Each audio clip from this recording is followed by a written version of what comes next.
오늘은 카프카의 학술원의 보고라는 작품을 나눠 보겠습니다. 이 작품은 그 카프카라는 변신이라는 작품으로 많이 알려진 작가입니다. 카프카는 1883년 프라하에서 태어나서 1924년에 교회 요양소에서 41세로 짧게 일생을 마치셨습니다.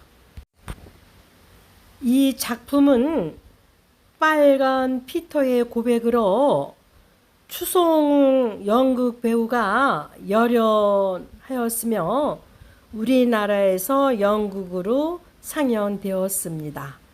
그러면 지금부터 읽어보겠습니다. 고매하신 학술원 선생님들께 영광스럽게도 저는 학술원으로부터 원숭이 시절의 삶에 대한 보고서를 제출해 달라는 요청을 받았습니다. 안타깝게도 저는 학술원의 이와 같은 요청에 부응할 수가 없습니다. 현재의 저와 원숭이 시절 사이에는 5년에 가까운 세월이 가려놓여 있습니다. 달력으로 보면 짧은 시간일 수도 있겠으나 쉬지 않고 달려온 제게는 한없이 긴 시간이었습니다. 구간별로 훌륭한 인간들이 이끌어 주었고 조언과 박수도 받았으며 오케스트라가 음악을 연주해 주기도 했습니다. 그러나 본질적으로 저는 혼자였습니다. 저를 따르던 응원부대는 비유적으로 표현하자면 차단기가 나오려면 아직도 한참 먼 지점에서 모두 멈춰 섰습니다. 제가 만약 제 태생에 충실하고자 고집을 부렸다면 제 청년기에 대한 기억에 고집스럽게 매달렸다면 현재와 같은 성과를 거두기란 불가능했을 것입니다. 모든 고집을 버리는 일이야말로 제가 저 자신에게 내리는 가장 준엄한 명령이었습니다. 자유로운 원숭이였던 저는 스스로 이 멍에를 짊어졌습니다. 그러자 제 기억은 점점 멀어져 갔습니다. 처음에는 인간들이 원했다면 하늘이 이 땅에 세워준 거대한 문을 통해 돌아갈 수도 있었을 것입니다. 그러나 그 문은 저희 진화를 재촉하는 채찍질과 더불어 점점 낮아지고 또 좁아졌습니다. 저는 인간의 세계에 살면서 점차 마음이 편해졌고 동화되어 가는 느낌이 들었습니다. 제 과거로부터 불어오던 폭풍은 그 기세가 꺾였습니다. 이제 그 폭풍은 한 줄기 바람이 되어 제 뒤꿈치를 식혀줄 뿐입니다. 그리고 그 바람이 불어오는 저 먼 곳의 틈새, 언젠가 제가 지나온 그 틈새는 이제 거기까지 달려갈 힘도 의지도 없습니다만 통과하려면 온몸에 난 털이 다 빠질 정도로 작아졌습니다. 솔직히 말하자면 이 문제에 대해서도 비유적으로 말씀드리고 싶지만 솔직히 말하자면 선생님들도 원숭이에서 진해한 존재들인 바 선생님들이 현재와 원숭이 시절 사이는 솔직히 현재의 저와 제 과거 사이만큼 멀지 않습니다. 그런데도 지구상에 걸어다니는 모든 생물체는 원숭이 시절을 뒤꿈치를 간지리는 바람 정도로 생각합니다. 보잘것없는 침패치든 위대한 아킬레스든. 그러나 매우 제한된 의미에서 학술원이 제시한 질의에 기꺼이 답변하겠습니다. 제가 처음으로 배운 것은 악수였습니다. 악수는 한영을 뜻합니다. 제 인생의 절정에 도달한 오늘날에는 처음 만난 사람과 악수를 할 때 환영의 말도 한마디 곁들일 줄 압니다. 학술원 입장에서 보면 특별히 새로운 사실도 아니고 저한테서 듣고자 했던 내용에 한참 못 미치는 내용일 것입니다. 학술원에서 듣고 싶어하는 내용은 제가 아무리 말씀드리고 싶어도 말씀드릴 수가 없습니다. 그나마 제가 말씀드리는 내용은 한 원숭이가 인간 세계에 들어와 그곳에 자리 잡게 되기까지 따랐던 가이드라인 정도는 될 것입니다. 그러나 지금 제가 100% 자신이 없고 문명 세계의 그 어떤 유명 버라이어티 쇼 무대에서도 흔들리지 않는 확고한 지혜에 도달하지 않았다면 저는 다음과 같은 보고를 결코 할 수 없었을 것입니다. 저는 황금 해안 출신입니다. 제가 생포된 경우에 대해서는 다른 보고서에 나와 있습니다. 저는 그날 저녁 물 위에 섞여 물을 마시러 갔는데 하겐베크 사의 사냥 원저대가 하얀 풀숲에 매복하고 있었습니다. 원정 대장관은 그 후 여러 차례 고급 레드와인을 마신 사이입니다. 그건 그렇고 원정대가 총을 쏘았는데 저만 유일하게 맞았습니다. 2발이었습니다. 한 발은 뺨에 맞았습니다.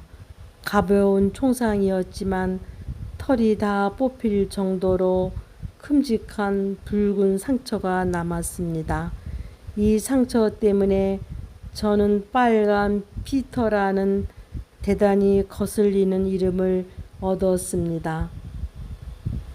저와 전혀 어울리지 않고 건성으로 어떤 원숭이한테 따온 이름이었습니다. 마치 제가 뺨에 붙은 붉은 얼룩이 없었다면 이미 오래전에 사망한 페터와 구별이 안 된다는 듯이 페터는 여기저기에 이름난 조련된 원숭이였습니다. 그냥 그렇다는 이야기입니다. 두 번째 총탄은 엉덩이 아랫부분에 맞았습니다. 중상이었지요. 그 덕에 제가 오는 날까지도 다리를 조금 접니다. 최근에 저는 저에 관한 수만 건의 신문기사 가운데서 제가 원숭이의 본성을 아직은 완전히 억제하지 못한다는 내용의 기사를 읽었습니다. 그 증거는 제가 손님이 오면 바지를 벗고 총탄 맞은 자리를 보여주기 좋아하기 때문이라는 것입니다. 그 글을 쓴 작자의 10손가락을 모조리 뚝뚝 분질러 놓아야 마땅할 것입니다. 저는 제가 바지를 벗고 싶으면 누구 앞에서든 벗을 수 있는 일 아닙니까? 그래봤자 잘 다듬은 털과 상처 외에는 볼 것도 없습니다. 그 상처는 여기서는 특별한 목적에 맞는 특정한 표현을 선택하고자 합니다. 단 이 표현을 오해해서는 안 될 것입니다.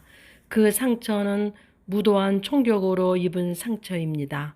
모든 사실은 명백하게 드러나 있습니다. 숨길 것은 아무것도 없습니다. 진실이 문제가 될 때는 아무리 고매하신 분도 자잘한 A범절에 얽매이지 않습니다. 그러나 위 기사를 쓴 작자는 손님이 오면 바지를 벗나 봅니다. 마치 바지를 벗는 행위에 색다른 측면이라도 있다는 듯이 저는 그분이 이성을 지닌 인간이라면 그런 행동을 하지 말아야 한다고 생각합니다. 그렇다면 자신의 예리한 감각으로 저를 괴롭히는 일도 하지 말아야겠지요. 총에 맞은 후 깨어보니 하젠베크시 중기선 3등 선실에 있는 우리안이었습니다. 이때부터 서서히 기억이 나기 시작했습니다. 그 우리는 사면이 창살로 된 우리가 아니었습니다. 괴짝 한 면에 창살을 3면으로 붙인 것이었습니다. 그러니까 괴짝이 네 번째 벽이었습니다. 그 우리는 똑바로 서기에는 너무 낮았고 바닥에 앉기에는 너무 좁았습니다. 그래서 무릎을 접은 채 쪼그리고 앉아야 했습니다. 무릎이 한없이 떨렸습니다. 저는 처음에는 아무도 보고 싶지 않아 어둠 속에만 있으려 했으므로 괴짝 벽을 향해 앉았습니다. 그래서 뒤에 있는 창살에 제 몸이 눌렸습니다. 사람들은 야생동물을 애초에 이런 식으로 가두는 것을 좋은 방법이라고 생각합니다. 저도 겪어보니 이 방법이 인간들 입장에서는 실제로 좋은 방법이라는 사실을 지금은 부정하지 못하겠습니다. 그러나 당시에는 그런 생각을 하지 못했습니다. 저는 난생 처음 출구가 없는 상황에 처했습니다. 최소한 앞으로 난 출구는 없었습니다. 제 바로 앞에는 괴짝이 있었으니까요. 널판 몇 개를 바짝 붙여 만든 괴짝이었습니다. 널판 사이로 한 군데 틈이 벌어져 있기는 했습니다. 그 틈을 처음 발견했을 때는 뭣도 모르고 기쁨에 들떠 한호했습니다. 그러나 그 틈새는 꼬리를 밀어 넣을 수도 없을 만큼 좁았고 원숭이의 힘으로는 아무리 길을 써도 더 벌릴 수 없었습니다. 훗날 사람들이 해준 말에 의하면 저는 별로 소란을 피우지 않는 축이었습니다. 드문 경우였답니다. 그런 저를 보고 사람들은 제가 곧 죽거나 첫 위기를 잘 극복하기만 하면 저를 길들이기는 매우 쉬우리라는 결론을 끌어냈습니다. 저는 이 시기를 극복하고 살아남았습니다.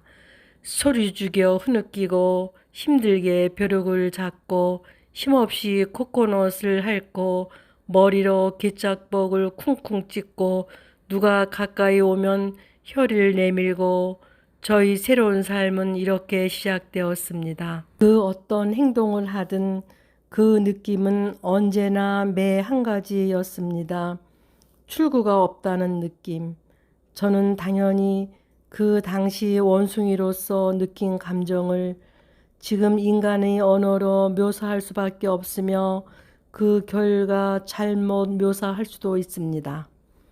그러나 이제 비록 예전 원숭이의 진실에 다시는 이를 수 없지만 적어도 제가 기술하는 방향은 그 진실을 향하며 여기에는 의심의 여지가 없습니다. 여기까지 오는 동안 출구는 매우 많았습니다. 하지만 이제 하나도 남아있지 않습니다. 저는 벽에 부딪혔습니다.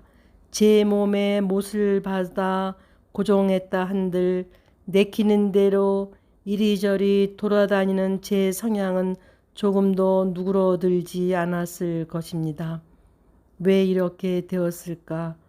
발가락 사이 살이 벗겨지도록 긁으며 생각해봐도 그 이유는 찾지 못할 것입니다. 새 창살에 몸을 던져 몸이 두 동강이 날지언정 그 이유는 찾지 못할 것입니다. 제게 출구는 없었습니다. 그러나 출구 없이는 살 수 없었기에 출구를 만들어야 했습니다. 이 괴짝벽에 계속 붙어 있다가는 죽는 수밖에 없었으니까요. 그러나 하겐 베크에서 원숭이 자리는 이 괴짝 벽뿐입니다. 그래서 저는 원숭이이기를 그만두었습니다. 그것은 제 배에서 어찌어찌 짜낸 명쾌하고 멋진 생각이었습니다. 원숭이는 배로 생각합니다. 제가 사용하는 출구라는 말을 제대로 이해하지 못할까 봐 두렵습니다. 저는 이 말을 가장 일상적이고 순수한 의미로 사용합니다. 저는 의도적으로 자유라는 말을 회피합니다. 저는 사방으로 뻥 뚫린 듯 후련한 자유의 감정을 말하는 게 아닙니다. 제가 원숭이였을 때는 그런 감정을 알고 있었는지도 모르겠습니다. 그런데 저는 인간들을 알게 되었고 그들은 자유를 동경했습니다. 하지만 저에 대해 말씀드리자면 저는 그 당시에도 자유를 원하지 않았고 지금도 원하지 않습니다. 덧붙이자면 인간들은 자유라는 말에 너무 자주 속습니다. 자유를 가장 고귀한 감정으로 치는 만큼 자유를 얻지 못했을 때의 실망감도 가장 고귀한 감정으로 감주합니다. 저는 버라이어티 쇼에서 제 순서가 시작되기 전에 한 쌍의 고개사가 천장에 매단 공중 그네에서 일하는 모습을 자주 봅니다.